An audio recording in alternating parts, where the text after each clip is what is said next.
On? I am on and ready to go. Fantastic. Go ahead and hit record. You're on. Alrighty. So you are on office hours. Today is Thursday, February 29th? 27th. And today we will have Stephen Cook from the State University of New York at Brockport. In full disclosure, I used to work with Steve about 20 odd years ago at a little company called Ellucian. It is today. So if you have banner, you can blame Steve and I for that. If you have colleague, you can blame Steve and I for that. But again, it's kind of funny. Steve and I reconnected a number of different times over the years, and suddenly he shows up at a place where I've been spending some time. And then I bump into Steve out of the blue on a ski slope about 2 weekends ago. He's like, Perlman, and I thought it was another Steve. So anyways, Steve, really love what you've done at University of Brockport, so I'll turn it over to you to talk about kind of your own journey on digital transformation. Alrighty, well, folks, first of all, I got to let you know that Dave has forced me to drink the Microsoft Kool-Aid, and we have fully embraced all of the fun stuff that Microsoft has to offer. Our transition really started out with our network infrastructure, our server infrastructure, all needed a refresh. And basically what we said, all right, what do we need to do to support a more robust set of systems that would be available 7 by 24 by 365? Well, after a bunch of looking around, talking to people, we actually decided that, hey, we'll dip our toe in the water with Office 365. And we ended up, for those of you who want to know the licensing, we ended up with the A5 license. We purchased that right around April of 2017. We had a ball just turning on switches, flipping things on, doing all kinds of fun stuff that really made a big difference for us. Some of those things were replacing multiple email systems.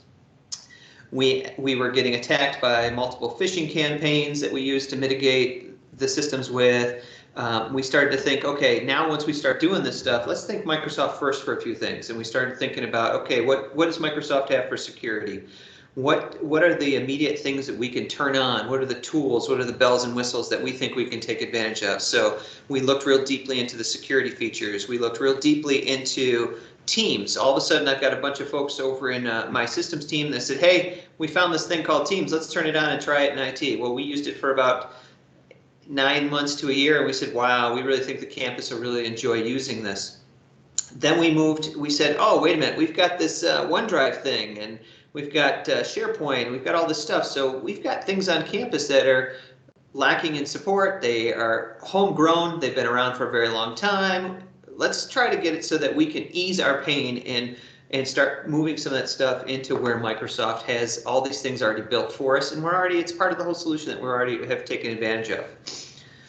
Then, that's just the basics. And then we started saying, hey, there's this Azure environment, and we started saying, they've got a cloud, and we'd like to stop doing all this on-campus cloud stuff and see what they can have, how that cloud can help us. So part of that was to say, our Active Directory environment needs a refresh again. What if we put some Active Directory up in Azure and take advantage of Azure Active Directory and make that part of our 7 by 24 by 365? So say our Active Directory on campus fails, we can go ahead and we can push that up, and we always have access to all these services because we've got it up in the cloud as well.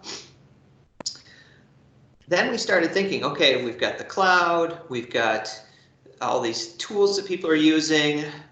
How is our desktop environment going to be affected by this? What can we get out of this?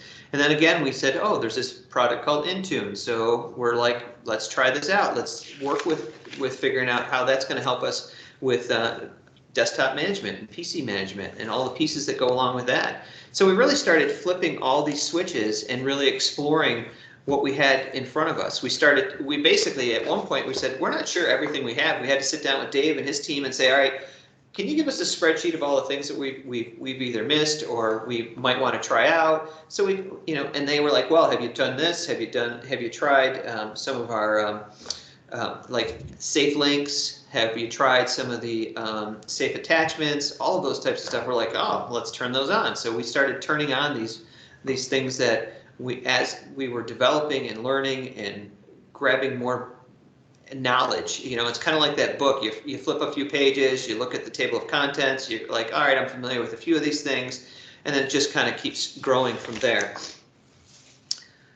So what all that did for us is it really allowed us to kind of say, all right, how does this help our environment? How does this, you know, if we think about it, it's a rationalization of and a change of how the IT environment is going to be.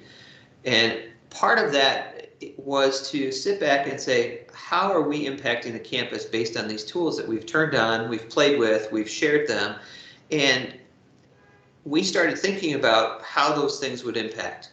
One of the big things that started impacting our campus is we said, all right, we can reduce services, we can not reduce services, we can consolidate services onto one platform with Microsoft. We have, for instance, we had multiple video conferencing tools. We now are shrinking that footprint and trying to take more advantage of Teams for video conferencing, and again partnering with Microsoft to help us figure out the best ways to deploy that out, and how do we make that so it's like an easy button. You know, all right, we've got it on our desktop, we can go, everybody has access to this. Another great thing for us also was that we had a whole set of servers that were supporting our email systems, our shared drives, our personal drives, all of those things that we retired. We sat back, we said, all right, we no longer need these things because we can push them up into a place that has got better redundancy, better security than we actually have on campus. Then the best part about that, though, is it also made us manage those things easier. So they're up there. I've got a limited staff in IT, you know, we're in higher education. I don't have unlimited resources. So all of this helped us simplify, make our environment more manageable for everyone. And that includes people, the end users, because all their stuff is in one place with Office 365, to the folks in the IT departments to be able to kind of look at and say, all right, here's my dashboard that I need in order to manage email. This is my dashboard that I need to be able to manage my Azure environment, all my other pieces that go along with that. So Steve, this is Dave. Let me ask a question, right? Because Yep. we're in a shared learning environment, and there are no dumb questions unless I ask them. How many IT? So do you have a camera on your laptop that you're sitting in front of? Absolutely. Turn it on. We want to see you. All right. So right. We learn more from when we're seeing people. So I said, you know, you don't need to come to office hours with PowerPoint, but you need to at least show up. Okay, so this is Steve. Steve, how long have you been at SUNY Brockport? I've been at SUNY Brockport for about 19 months now. It'll be 2 years in June. And fair when you came there that they had email kind of sort of in the cloud, not really. There was a bunch of redundant systems. How many people on your team? We have, in supporting email, there were basically 2 main application people that support email. And overall, the whole IT department's around 35. Right, and you have how many students? We have roughly 8,000 students. 8,000 students, and how many faculty and staff? Another 800? Well, let's say 1,000. We'll just round it to 1,000. I'm sure I'm not right, but we'll get there. Say, you walked into this from a private differently, dealing at much larger scale. You know, the thing for their office community members also pull out you. Hey, Dave, I think we're losing you, bud. You're breaking up really bad. I'm sorry. Is this better? You might just cut the video so we can catch your audio. That no? Yet no. A little bit better. All right, try your question again. Right. So my question is, can you share a little bit how you kind of team as well, right? Your accreditation, the other things around that, and just getting leadership support across your organization. All right, so I think I've got a part of what he's asking for. Really, the next piece that really started pushing this out for us was really those types of things. What we did is we said, all right, we're using Microsoft Teams. And Microsoft Teams, we started saying, all right, how do we push this out? OneDrive and Teams out to the rest of campus. We had some one-on-one with some of the senior leadership, our provost particularly, to talk about how we could manage large across the organization groups or teams or committees, and one of those big committees is our accreditation committee. And so we are managing all of our accreditation right now through Microsoft Teams. So we have multiple committees. I believe there's 9 or 10 committees plus the steering committee. All of that is fit within Teams. And because of that, and because that goes across the breadth of campus, that actually is helping us push Teams out to everybody on campus. We're also at this time doing one-on-one meetings with departments. We're basically scheduling meetings with departments across campus to help them understand the Microsoft ecosystem of OneDrive and Teams. We're pushing real hard to basically all of our personal drives on campus. We're looking by our March break is to turn all that off and push it into OneDrive. So we'll no longer have P drives, with maybe some few exceptions, because we're still working through some of the bugs of specific nuances that are like the the 99% or the 1% issues. Then what we're doing is, because we're trying not to overwhelm with all of this change, what we're trying to do is not overwhelm people. So what we're really doing is we're going from department to department. We're scheduling training sessions in front of computers with people, giving them hands-on experience to play with OneDrive. We're also at that same time talking about some of the things that they do and how they store data, how they share data with one another, and how we can move that into Teams. So all of our shared department drives, which we have on campus, we're pushing into Teams. Obviously, there's always some need for some kind of on-site storage. For instance, we have a massive video collection of things that we're like, it's best to keep it on storage, but we can archive that off into Azure as a backup if we need to. What we're looking at is trying to change how people are collaborating, working together, being able to communicate without necessarily burying them in email, but yet they can be on a committee, send some messages back and forth within the chats of the committee, post documents, share documents. That's really one of the great things, is like right now we're all looking at documents for this middle states piece, and we're all looking on it, we're editing them at the same time, we're sharing all that, and it's really helping out how the campus can be more efficient in terms of doing the way they do business. Now that's Teams, right? That's Teams. We're trying to use that as a portal for, just like this, using for video conferencing, consolidate some of that stuff down. We're also trying to basically look at how faculty and staff and students, because the next thing is really how do we get everybody to understand what that is. So like students have access to Teams. We aren't letting them just create their own team, so to speak. What we're doing is we're allowing them to do all their ad hoc type teams. So they can just do that. They can just start up, like 3 or 4 students can work on a project. They can do teams and they can work together and collaborate. But we also have somebody in student government who we've trained, so if there's certain groups that need to have a team, they can build a team, and they're working with us to make sure that they can build that kind of team.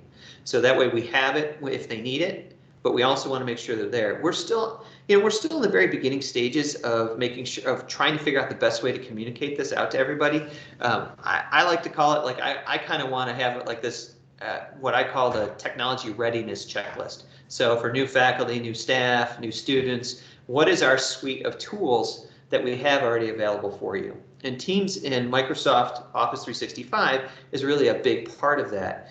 And that's really our next nugget, is really how do we make sure students know that they have all of those pieces? Because faculty and staff, we can schedule meetings, we can do some of that, and that's fairly easy. And there's central administrative staff in each of those areas that we've done boot camps with that are really kind of pushing some of those things out and really making that stuff work. One of the things that's been kind of helpful as we've been going through this transformation of figuring out what's on campus, what's not on campus, is Microsoft has connected us with some partners that have helped us through most of this. We aren't experts in all this, but we're really trying to figure out who do we need to talk to make some of these things work well. Like when we're changing our Active Directory environment, we're kind of revisiting our whole IDM, identity management, by thinking about how does that work with our Microsoft solution, and who do we need to talk to kind of figure out how that buttons together. The same thing goes with the Teams piece of it, and we're trying to make the video or the the easy button part. That's really, so we're being connected with someone to try to figure out what's the best way to do that. And that's been really helpful for us. We did the same thing with Intune. You know, we talked to somebody and said, all right, this is where we've done some homework, we've done some research, how do we do that? And kind of got some things rolling. It's been really nice for our staff is really liking the fact that there is not too many solutions. I mean, we literally had multiple email solutions on campus. Well, now we're down to one. We have a central place to go. It just makes life easier for all of them. Plus, it just makes our response to our constituency easier, better, quicker, faster. So what kind of questions does anybody have? I always have questions for you, Steve. Can you hear me okay? I can hear you great. Fantastic. So you know, when we were speaking, I don't know, maybe 7-8 months ago, right? And we were concerned about training. We had one of the local Microsoft stores come in, right? And maybe speak to that experience, right? They came in, with your instructional technology folks, some of your IT team, some of your student leaders. Can you speak to that a little bit? Sure, absolutely. Well, you know, it started out with some of the basics, you know, it got people kind of, it created a baseline for where people were at. Then over time, what it did is actually, they came out twice. So the first time was this basics, kind of gave us an overview, made sure we look at the nuggets that we hadn't been paying attention to. And then we had some specific questions that we really wanted to ask about how we would manage the environment. What are some of the ways that it would take so it doesn't get out of control for us to not manage it? What are some best practices? And really talked with that team, and they helped us understand how to do some of that. So like that's one of the reasons why it's turned on for students. We don't have them blindly be able to create teams all at once, so that we'd have all these crazy teams that we wouldn't know if they're around. But part of what we do when people are able to create teams, we have a message out there that says, hey, after a year, it sends the owner a message saying, hey, is this team still something that you need? If it is, click yes, and the team keeps going. But if it isn't, then it's done, and it kind of goes away. And that's like little nuggets like that are really helped us think about how we're doing it and how we're setting up our team's visits right now. That's awesome, Steve. And then the other thing that I'm not sure, I haven't had a chance to catch up with you. We actually have a Teams chatbot now that is free up on GitHub. We talked about it, I think 2 weeks ago on this particular call, and I'll send you out that documentation as well, so they all don't come to the support desk.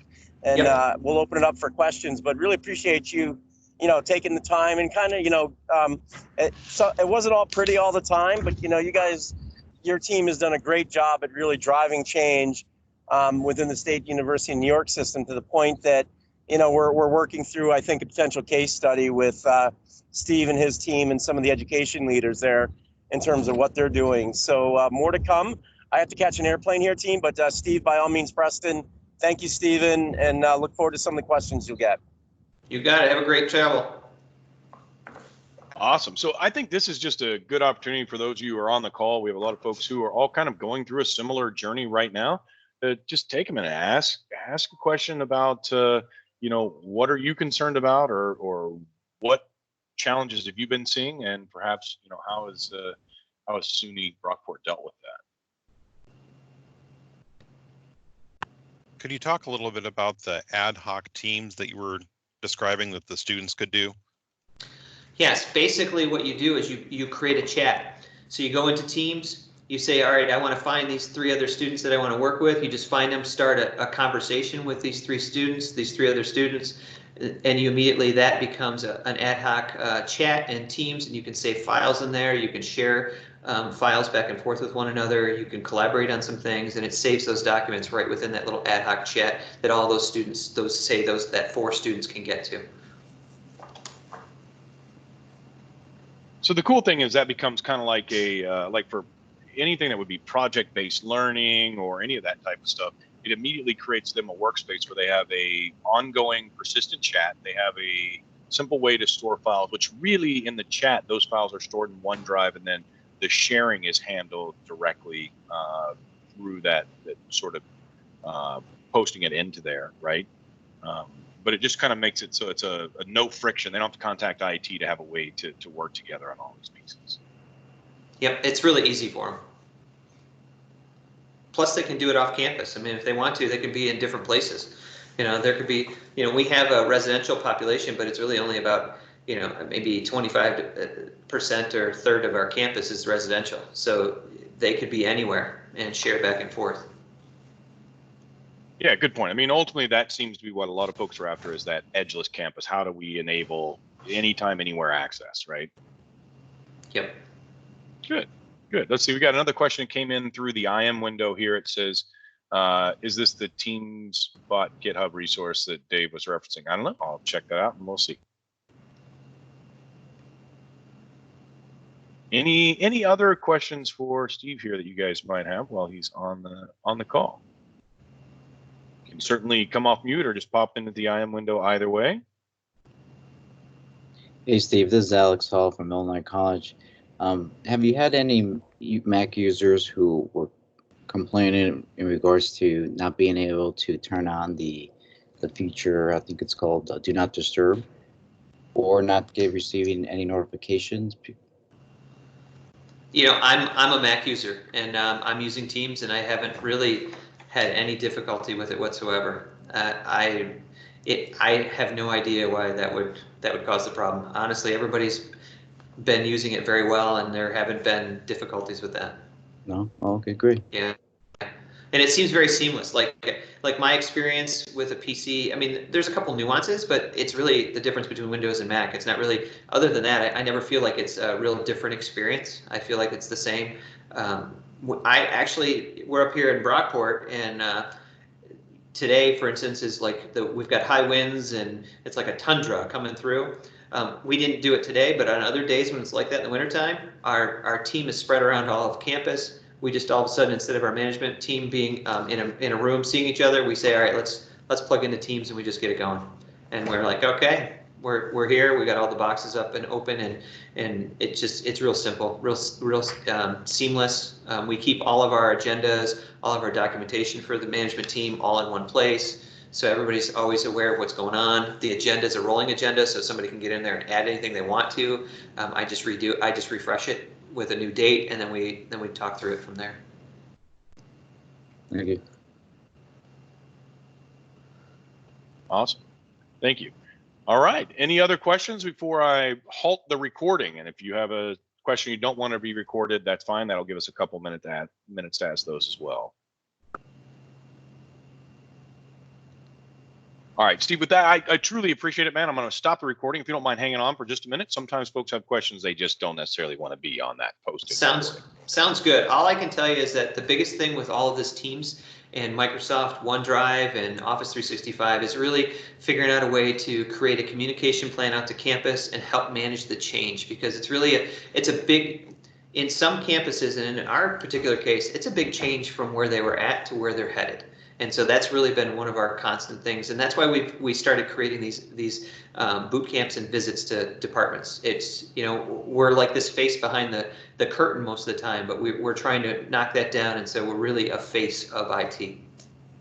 I do think that's a very valid point that we should spend a minute on, which is just, I think something we tend to overlook coming from IT is to say, hey, historically, people came to us and demanded that we make certain things available. We provided that service, and that was the end of it.